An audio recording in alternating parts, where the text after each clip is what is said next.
नमस्कार, disclosure with Vinod में आपका स्वागत है। और आज हमारे साथ डिस्क्लोज करेंगे मदन चलोत्रा जी, जिनको कांग्रेस हाईकमान ने जम्मू कश्मीर के ओबीसी डिपार्टमेंट का नेतृत्व सौंपा है। नमस्कार। नमस्कार। चौथा साहब, ओबीसी की बहुत सारी ग्रीवेंसेस है, दिक्कतें हैं, और आप एक बड़ी पार्टी के ओबीसी डिपार्टमेंट के चेयरमैन बने हैं। आपके लिए बहुत बड़ी चुनौतियां रहेंगी, कैसे देखते हैं आप इसको? सबसे पहले मैं आपके चैनल का शुक्रिया अदा करता हूं जी, क्योंकि ये चैनल टाइम टू टाइम हमारी बात उठाता रहता है जी, और जिससे हमें काफ़ी प्रेरणा मिलती है, काफ़ी जानकारी मिलती है और ये हमारा जो मैसेज है पूरे देश में जाता है। जी। तो दूसरा सा जो मुझे इन्होंने जिम्मेदारी सौंपी है, मैं सबसे पहले हमारी सोनिया गांधी जी का और उनके बाद हमारे खड़गे साहब हैं, राहुल जी हैं और हमारे जहाँ कैप्टन अजय सिंह यादव हैं, हमारे ऑल इंडिया के जो चेयरमैन हैं ओबीसी के जी, और ख़ासकर जहाँ हमारे बानी साहब हैं जी, स्टेट सदर, इनका मैं शुक्रिया अदा करता हूँ क्योंकि बानी साहब ने ही हमारा यहाँ से नाम भेजा है। तो मैं इन सब का पार्टी हाईकमान का सबका मैं शुक्रिया अदा करता हूँ। और दूसरा जो मुझे चैलेंजेस क्या है आपके सामने?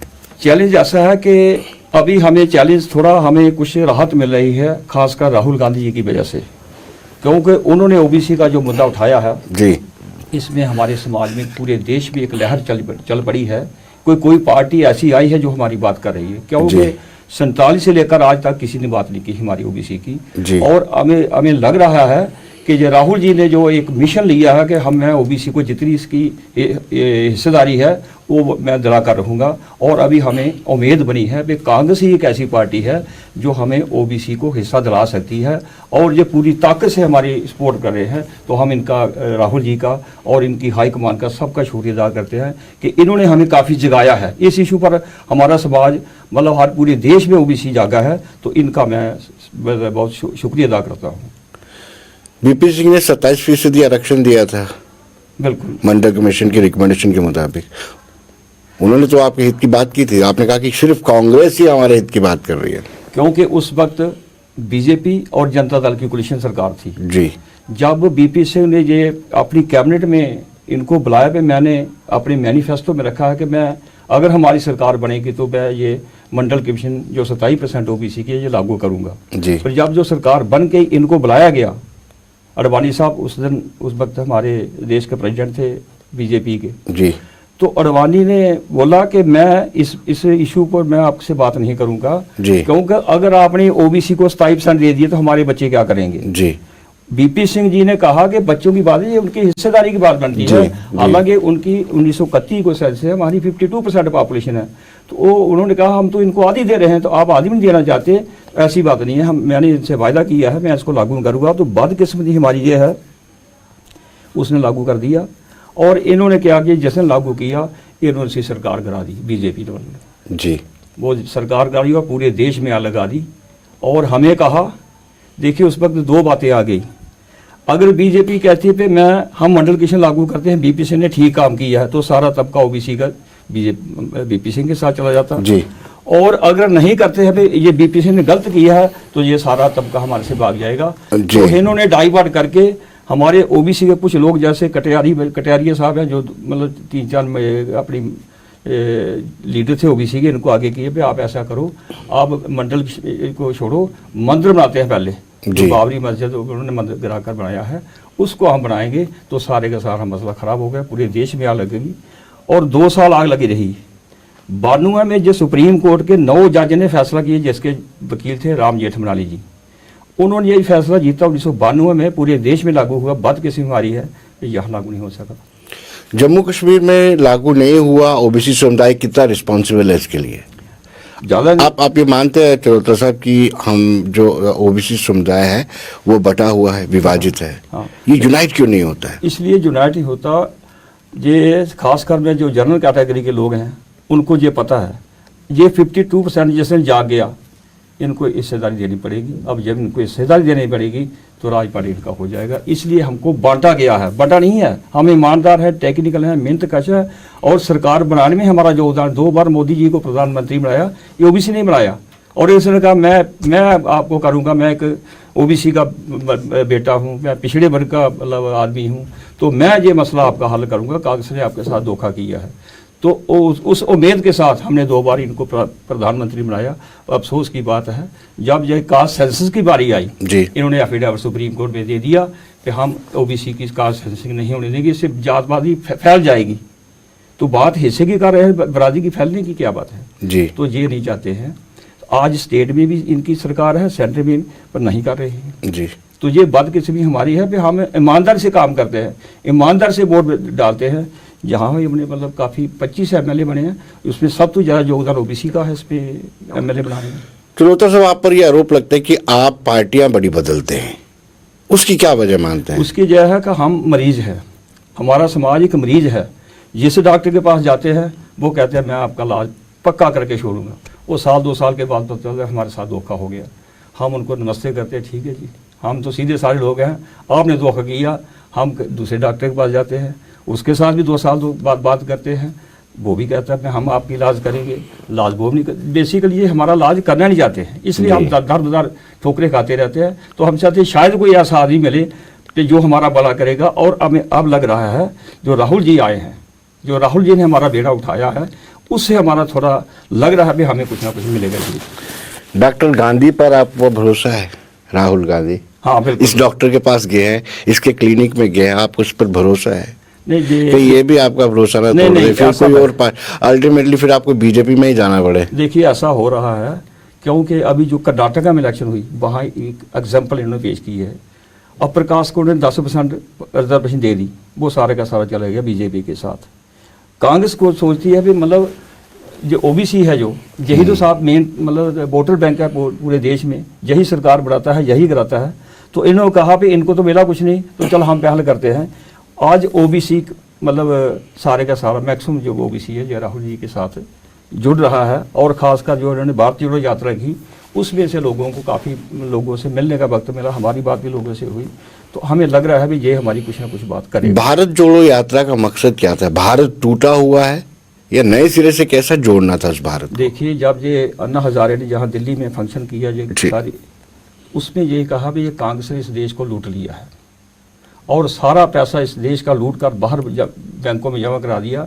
तो इसने कहा था मोदी साहब ने मुझे 50 दिन दे दो, मैं 50 दिन में सारा का सारा पैसा वो वापस लाऊंगा और आपके खाते में 15-15 लाख रुपए आ सकता है। तो उस भरोसे और दूसरे का महंगाई इन्होंने डाली है, देश का पैसा कितना गिर गया है। तो सारे ऐसे जहाँ से 2-2 करोड़ नौकरियाँ देंगे हर साल, 15 लाख आपको पैसा आएगा। कोई ऐसा घर नहीं है जिसके घर पक्का मकान ना होगा, नल होगा, बिजली होगी। सारे का सारा झूठ बोला और झूठ से उस सब्जे बाग में लोग हमारे आगे, तो वो वहाँ चले गए। पर उसमें ऐसा हुआ कि आज लोगों को जो लग रहा है भी सब ये तो सारा झूठ है, इसलिए कुछ भी नहीं किया आज तक। आज हमें लग रहा है कि आज जो ओबीसी ठगा हुआ महसूस कर रहा था, उनको थोड़ी सी रोशनी की किरण राहुल जी से लग गई। मैं भारत जोड़ो यात्रा के बारे में पूछ रहा था, क्या टूटा था भारत जो राहुल गांधी ने जोड़ दिया क्विक फिक्स के साथ? नहीं, इसमें ऐसा है कि ये लोग कमरों में बैठकर प्लानिंग करते हैं, बाहर क्या हो रहा है, लोगों के साथ क्या आ रहा है। तो ये बाहर जब ये बाहर निकले तो हमारे लोगों से भी बात हुई कि आप बाहर से तो जोड़ रहे थे, हम कहाँ हैं। खासकर हम 75 साल से दर हो रहे हैं, हमारा हिस्सा मिल नहीं रहा। तो 50% जो तबका है वो आपसे बाहर है, उसको कुछ नहीं मिल रहा, देश मजबूत कैसे होगा जब तक इनको आप जोड़ोगे नहीं, आप इनको साथ नहीं लगाओगे, आप इनको हिस्सेदारी नहीं दोगे, इनका मान सम्मान नहीं करोगे, तो ये आपके पास साथ कैसे चलेंगे। तो उसने ये हमें यकीन दिलाया जब तक पूरे देश में जो घूमा, जहाँ जहाँ, क्योंकि हमारी पॉपुलेशन बहुत ज़्यादा है और जहाँ भी गया हमारे लोग इनको मिले। और इसने भी ये सीखा कि नहीं कहीं कहीं इनके साथ धोखा हुआ है, तो हम आपके साथ चलेंगे। ये सारा ग्राउंड लेवल जो जिसने जो स्टडी की है उसका इसको मतलब एहसास हुआ कि नहीं ये लोग पीछे रह गए हैं। उस यात्रा से हमें कुछ हासिल होगा। कांग्रेस और राहुल गांधी विदेशों में जाकर के भारतीय प्रधानमंत्री या भारत की बदनामी करते हैं, कहते हैं यहाँ पर लोकतंत्र नहीं है। इस पर चरोता साहब का क्या कहना है? लोकतंत्र तो हमें लग रहा है कि जो 50% तबका जो आज भी अपने हक अधिकार से महरूम है, तो उनको बात करते हैं मतलब देते कुछ नहीं। आज हमारे देश में लेडीज़ की क्या हालत है, मणिपुर में क्या हो रहा है, तो आप देखते हैं मतलब जहाँ हालात इतने ख़राब हैं तो कोई पूछने वाला नहीं। इतनी करप्शन बढ़ गई है, कोई मतलब लूट पड़ी है, सारा देश लूट गया है। महिलाओं को आरक्षण की बात तो अभी प्रधानमंत्री ने की है। ये जुमलेबाजी करते हैं जी, क्योंकि अगर जब बीपी सिंह ने 90 में मंडल लागू किया था तो रात के साथ ही मोदी साहब बने थे। जब अडवाणी जी ने गुजरात से रात शुरू किया था एंटी मंडल, उस मंडल का जो सारथी थे मोदी साहब थे। इन्होंने ही मतलब शुरू किया, पूरे देश में आग लगाई, तो इनको हम नहीं देंगे। तो यहाँ ये मखौटा है आरएसएस का। ये तो प्रधानमंत्री हम कैसे कहेंगे उनका मखौटा है, जैसे वो बात कहते हैं वो उनसे बुलाते हैं वो। मतलब आपका कहने का मतलब यह मंदिर नहीं बनना चाहिए। देखिए, रामलला का मंदिर अयोध्या में ना बन करके पाकिस्तान में बनना चाहिए। नहीं, मंदिर तो हमारे देश में इतने हैं जी। आज तो मंदिरों में जा कौन रहा है, वही चंद लोग हैं। क्योंकि लोगों को रोजी रोटी की पड़ी है, लोगों को लॉ एंड ऑर्डर की पड़ी है, लोगों का जीना मुश्किल हो गया है। आज जब से ये आए हैं नोटबंदी की है, जिससे लोगों के 4000 करीब छोटे छोटे यूनिट बंद हो गए हैं, लोग बेकार हो गए हैं, लाखों लोग अपने घरों में भी चले गए हैं। तो आस्ता आस्ता इकोनॉमिकल जो पोजीशन लोगों की जीना रहा है, अभी देश भूखमरी के पाकिस्तान से भी नीचे चला गया है। तो हम कैसे करें ये, मतलब देश को आगे ले जाएंगे। तो ये आप जिन्होंने जो वायदे किए थे वो वायदे वहाँ दिखाए जाते हैं। डेमोक्रेसी तो यहाँ हमें नहीं लगता, जो 75 साल से जिस 50% को हक ना मिला हो वो कहते हैं यहाँ डेमोक्रेसी है, तो वो ऐसा नहीं है। देखिए, कांग्रेस ने अपने कार्यकाल में 70 साल में इतनी अपने देश की इमेज विदेशों में नहीं बनाई है जो अब 2014 से लेकर के 2019 तक 23 तक बनी है। उसमें लोगों को तो कोई फायदा लग नहीं रहा। वो भी लोगों के लिए क्या किया उन्होंने, जब पूरा देश सरकार का मतलब है लोगों को रोजी कपड़ा और मकान देना, उसकी तो ये बात जुमले में कहते हैं। जब इनको पूछा जाए आपने 15 लाख का वायदा किया था, तो शाह साहब कहते हैं हमने, ये तो जुमला है। मतलब ये बात करके मुकर जाते हैं, धोखा देते हैं लोगों को, सब जगह दिखाते हैं। तो हम ये चाहते हैं भाई ये देश को आगे लेने जाने वाली बात नहीं। 80 करोड़ लोग, जिस देश में 80 करोड़ लोग 5 किलो राशन पर आ जाएं, उस देश की तरक्की कैसे होगी? वो तो मतलब उनका जीना मरना कैसे चलेगा? तो आस्ता आस्ता जो गरीबी बढ़ रही है, अमीरी बढ़ रही है। चाहे तो वो अडानी अंबानी के लिए ये काम कर रहे हैं, देश तो सारा तबाह हो गया। अडानी अंबानी की फोटोएं तो वाड्रा के साथ भी देखी गई हैं, सोनिया के साथ भी देखी गई हैं। पर आप जब से ये आए हैं गुजराती दोनों जी, जो इन्होंने कमाल किया है पूरे देश के लिए, ये ऐसा लोगों ने सोचा नहीं था जी। क्योंकि सारा देश मतलब सरकारी संस्था जो लोगों के पैसे से बनी है वो सारी बेच दी जाए तो लोगों का मतलब एम्प्लॉयमेंट का, रोजी रोटी का क्या बनेगा? जी। आज लड़के लड़कियां शादी के बगैर रह गए हैं क्योंकि रोजगार नहीं है, नौकरी नहीं। जहां भी हमारी स्टेट में कम से कम 1 लाख के करीब लोग पोस्टें खाली पड़ी हैं, क्या उड़ी भरते जी, भरनी चाहिए। मैं अपने बिहार वालों का शुक्रिया अदा करूँगा, लालू जी का, नीतीश का और तेजस्वी यादव का। वो उन्होंने लोगों को रोज़गार के लिए 4 लाख लोगों को रोज़गार उन्होंने बस ये 1 साल में दिया है। तो इनके पास भी है, देना लोगों को रोज़गार। लोगों को तो रोज़गार चाहिए। आपको रोज़गार के लिए, महंगाई के खिलाफ के लिए, लॉ एंड ऑर्डर के लिए आप मतलब आपको वोट दिए थे, आप तो उस पर कुछ नहीं, फेल हो गया आप जी। तो हम लोग चाहते हैं भी इसको, अभी तंग आ गए हैं लोग चाहते हैं भी परिवर्तन किए जाए, कोई अच्छे लोग आए जो सबके लिए काम करें, सबको रोजगार दें, इज्जत मान दें, लॉ एंड ऑर्डर ठीक करें। 2 गुजरातियों ने चमत्कार किया, आप कह रहे हैं? हाँ, चमत्कार किया, पूरे देश बेच के रख दिया। ये भी एक चमत्कार ही है कि कश्मीर में आज तिरंगा फहराया जा रहा है। ये भी एक चमत्कार ही है, अलगाववादियों के बच्चों को दी हुई नौकरी वापस छीनी जा रही है। ये भी चमत्कार है कि रेगुलर स्कूल चल रहे हैं। ये भी एक चमत्कार है कि हड़ताल का कैलेंडर जारी नहीं होता। ये चमत्कार नहीं नजर आता आपको? देखिए, ऐसा है कश्मीर में अभी इतनी दहशत है कि लोग बात नहीं कर रहे। आज भी तो आप देखो, अगर मोदी साहब के पास उनकी कोई गलत नीतियों के खिलाफ कोई बोलेगा तो वो या तो अंदर चला जाएगा, अंदर या उनको पार्टी ज्वाइन करनी पड़ेगी जी। अभी यहाँ श्यामलाल जी हैं, हमारे सलाथिया साहब हैं, राणा साहब हैं, ये ठीक ठाक थे। उन्होंने कहा भी जहाँ तो इधर आ जाओ, तो जहाँ भुगतने के लिए तैयार हो जाओ। वो चले गए, वो बच गए। लाल सिंह नहीं गया, उसको अंदर कर दिया जी। तो ये मतलब कानून नहीं है, ये सब लोगों को कोई बोल नहीं सकता जी। कश्मीर में भी यही हालत है, जम्मू में भी यही हालत है। अभी उन्होंने ऑर्डर निकाला LG साहब ने कि कोई भी मुलाजिम हड़ताल नहीं कर सकता, डिमांस्ट्रेशन नहीं कर सकता। वो उनकी बात कौन सुनेगा? जी। तो ऐसे ऐसे आर्डर निकाले जा रहे हैं कि लोगों का लोग सोचे भी अगर हम बोलेंगे तो हम अंदर जाएं, इसलिए वो सोचे बेहतर चुप रहो जी, अपने घर में बैठे रहो, चुप रहो, सरकार बदलेगी तो फिर हम बताएंगे बात। सैनी बिरादरी को, जाट बिरादरी को भी ओबीसी में शुमार किया जा रहा है और वेस्ट पाकिस्तानी रिफ्यूजियों को भी ओबीसी में शुमार किया जा रहा है, उस पर एतराज़ है आपको? देखो, वेस्ट पाकिस्तानी कोई कास्ट नहीं है, जैसे उन्होंने पहाड़ी कास्ट डाली थी ना, वो कोई कास्ट थोड़ी, वो तो एक मतलब कि भाषा है। तो इस किस्म के बेवकूफ़ लोगों को बनाएंगे। अब जैसे अभी जो वेस्ट पाकिस्तानी है उसमें 95% शेड्यूल कास्ट है, वो शेड्यूल कास्ट में चले जाएंगे।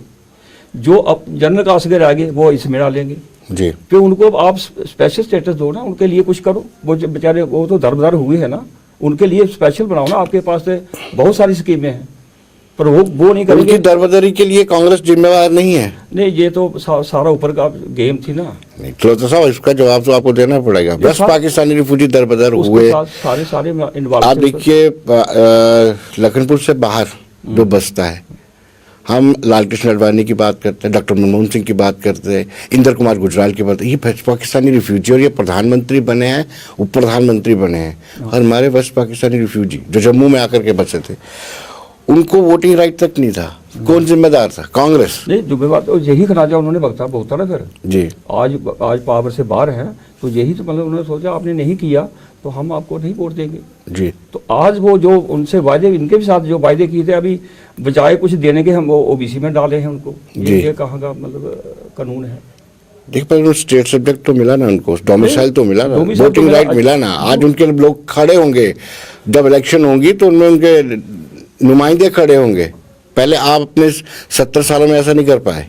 डोमिसाइल के साथ साथ जो 370 दौड़ी है उन्होंने, जी, पूरा देश जहाँ आ गया है जी। लैंड माफिया बाहर गया जी, शराब माफिया जहाँ आ गया, आपका जितना भी कंट्रोल है। चौथा साहब, आपकी हाईकमान का स्टैंड कुछ और है 370 को लेकर के, आप इसका विरोध नहीं कर सकते हैं, देख लीजिएगा। नहीं, 370 को लेकर के आपकी हाईकमान कहती है कि मामला कोर्ट के विचाराधीन है, लिहाजा हम इस पे कोई टीका टिप्पणी नहीं करेंगे। हम कहेंगे कि हमारे लैंड और जॉब को प्रोटेक्ट किया जाए। वो तो उन्होंने किया, पर हम चाहते हैं जो हम ग्राउंड में देख रहे हैं जी, ग्राउंड में ऐसा है कि आज लोग ये फील कर रहे हैं 370 हमारे लिए ठीक थी जी। क्योंकि जो बाहर के जितनी आज देखो ना हालात खराब हो रहे हैं, लॉ एंड ऑर्डर खराब हो रहा है, और जो बाहर के लोग हैं आस्ता आस्ता बोल रहे हैं ये जम्मू पर को कब्जा कर, कश्मीर का कुछ नहीं होगा, उधर कोई नहीं आएगा, सारे का सारा नुकसान जम्मू, क्योंकि आज के शराब के ठेकेदार बाहर से आ गए हैं जी, लैंड माफिया बाहर से आ गया है, माइनिंग माफिया बाहर से आ गए, हमारे लाखों लोग जो ट्रैक्टर ट्राली उधार लेकर अपनी रोजी रोटी कमाते हैं सारे के सारे बंद हो गए हैं, और उन्होंने अपने मतलब जुगाड़ कर लिया। तो वो चौधरी साहब, ये देश का हिस्सा है, हमारे बच्चे बाहर जाके सेटल हो सकते हैं, तब हम बड़ा गुडी गुडी माहौल लगता है। किसी का बच्चा यहाँ पर आकर के सेटल होगा। आप हमें बताइए, इससे पहले भी जितने भी काम है, सब्जी का काम, फ्रूट का काम, मेसन का काम, प्लम्बर का काम, बाहर के लोग ही कर रहे थे। हम लोगों ने काम नहीं किया, हम सरकारी नौकरी की तरफ भागते रहे हमारे बच्चे। अब उन्होंने आके संभाल लिया, उनके भी हिस्सा बनता है जम्मू कश्मीर पर।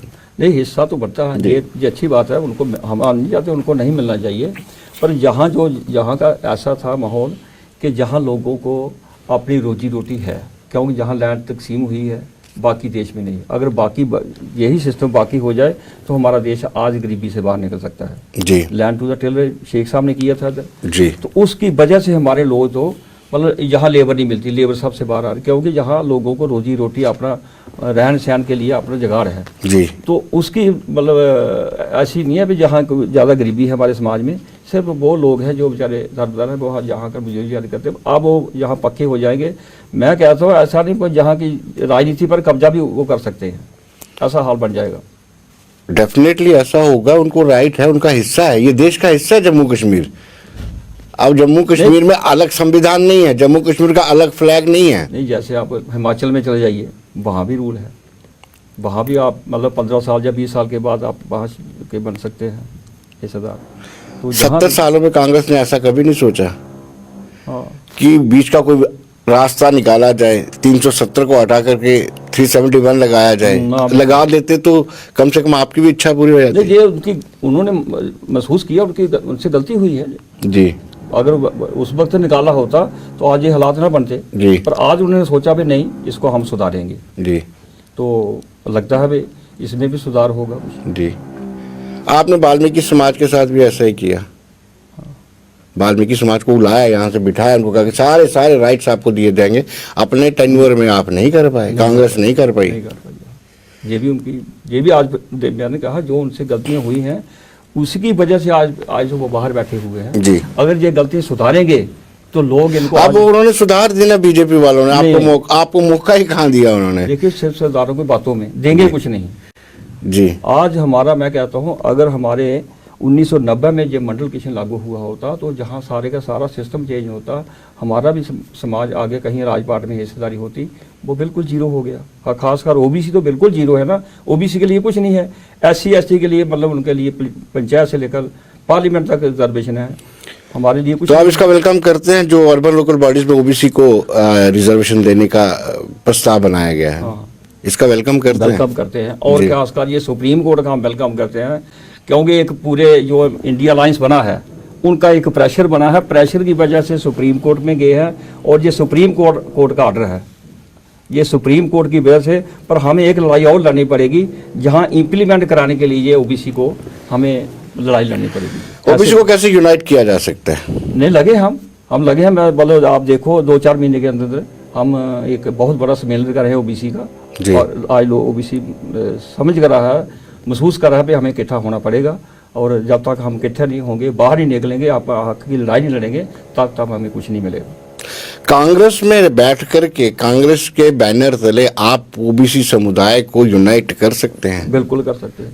वो कैसे, क्या फॉर्मूला है कि रोड मैप क्या है आपके? रोड मैप हमारे पास ऐसा है कि जो ये नेशनल पार्टी है, अगर ये पार्टी हमारे जो अधिकार के लिए लड़ रही थी, हमें थोड़ा आसान हो जाता है जी, क्योंकि अगर ये बात पूरे देश में जा रही है भाई ओबीसी को जो हिस्सेदारी है जो एज पर पॉपुलेशन मिलनी चाहिए, तो आज वही एक मतलब हमें लगता है कि ऐसा करने से हमारा लोग यूनाइट हो रहे हैं। और हमें भी लोग पूछते हैं भाई ठीक है, जो कांग्रेस राहुल गांधी ने जो मिशन लिया है, जो बीड़ा उठाया है, इससे हमें लोगों को राहत मिली है, और इनकी सपोर्ट अगर मिलती है तो हम इसको अपनी लड़ाई को जीत सकते हैं।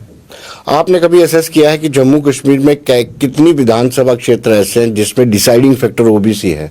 देखिए हम 40 से 50% पॉपुलेशन हमारी जी हर कॉन्स्टिट्यूंसी में है जी। सिर्फ ये सर्वे होने दीजिए, क्योंकि हमारे लोग कुछ तो बताते नहीं हैं, और हमें मिला कुछ नहीं, हम क्यों बताएं हम ओबीसी है जी। ये कास्ट सेंसस हो जाएगी, आप जहाँ गांधीनगर में देख लीजिए, जम्मू वेस्ट में देख लीजिए, मतलब 40% के कम पॉपुलेशन हमारी ओबीसी की नहीं है। और मुसलमानों हमारी ज़्यादा है, क्योंकि मुसलमान जो कास्ट से कन्वर्ट हो गए थे, शेड्यूल कास्ट, जिनकी 13 कास्टें हैं, जो मुसलमान कन्वर्ट हुए वो सारे के सारे ओबीसी में डाले हुए हैं जी।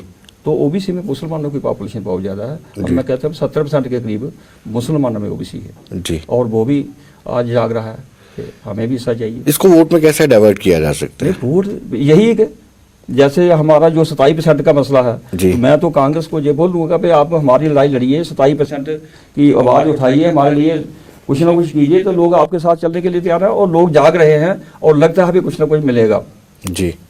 वो कैसे लगता है चलोता साहब, आपको पहले 70 सालों से दिया नहीं, आप कैसे कांग्रेस देगी? मैंने कहता, जैसे मैं एक सोशल वर्कर रहा हूँ, हमारी जो लोहार तरखान बरादरी है वो 1980 में निकाल दी थी यहाँ से ओबीसी से।